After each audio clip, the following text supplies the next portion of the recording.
Now, let's take a look at an empire civil war, and that is the Aquilini family feud. Yes, the first story is one of immense wealth, power, and alleged betrayal that goes to the heart of the city's identity.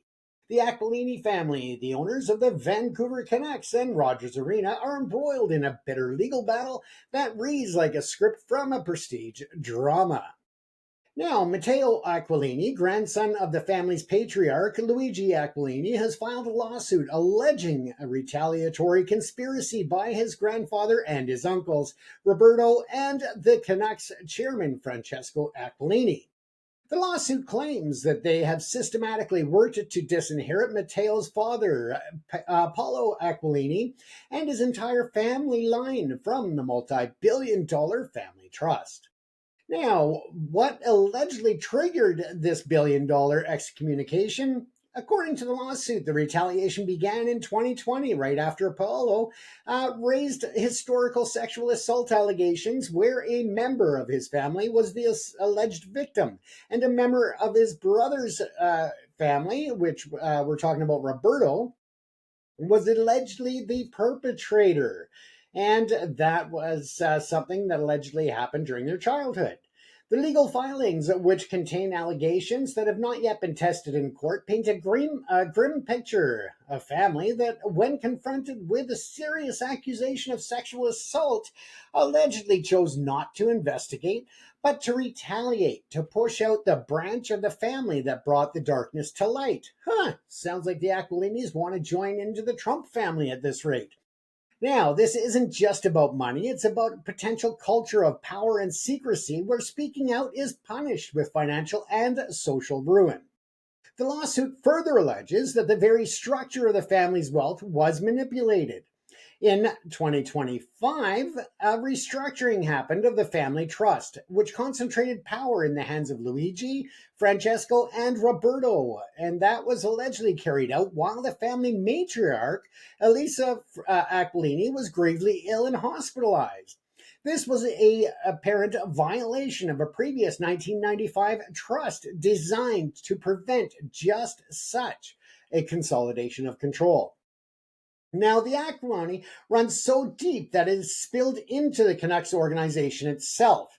Mateo's brother, Christian Aquilini, who has autism, filed a human rights complaint alleging he was subjected to a campaign of harassment and bullying while working for the team, leading to severe emotional distress, allegedly stemming from threats by his uncles.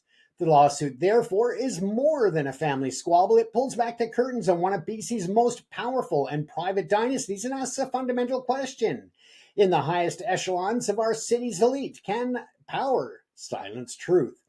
And I might add that the Vancouver Canucks are very publicly involved in raising funds and awareness on autism issues. And as such, as they are apparently and allegedly bullying a member of their own family who has autism, it really shows me a true disgusting side of the Vancouver Canucks organization and the Aquilini family. I mean, I know personally that the Vancouver Canucks and the Aquilini family try to silence media. I actually have footage of their security physically pushing a camera, pushing a reporter, and this is on public property outside of GM Place, as their staff laughed and made fun of someone who was in mental distress and was being apprehended, restrained, and placed into a police vehicle. Instead of being respectful and showing any level of class, the Canucks security, including some of their top security, not just rental cops, but people who worked directly for Canucks Sports and Entertainment, were there laughing and making fun of this individual. The Canucks direct employee pushed a cameraman and the camera, physically hitting them and trying to block from getting shots of them acting like idiots. And so if you have any doubt that the Vancouver Canucks organization also tries to silence the media in Vancouver, guess what? I've got it on camera and I can prove it. So let's see them try to argue that point. When that was brought up as a concern to the Vancouver Canucks, they chose to ignore it. They did not even respond at the time to the complaints about their staff behavior. And again, it just shows that they really couldn't give a shit about the people that pay for the tickets, for the merchandise, and to support the team and their families' businesses in this city. So let that be a warning to you, folks. Personally, yeah, you take it for what it's worth. You do your own research, but I guarantee you that there's a lot of darkness to that Aquilini family and the Canucks organization that you are not aware of.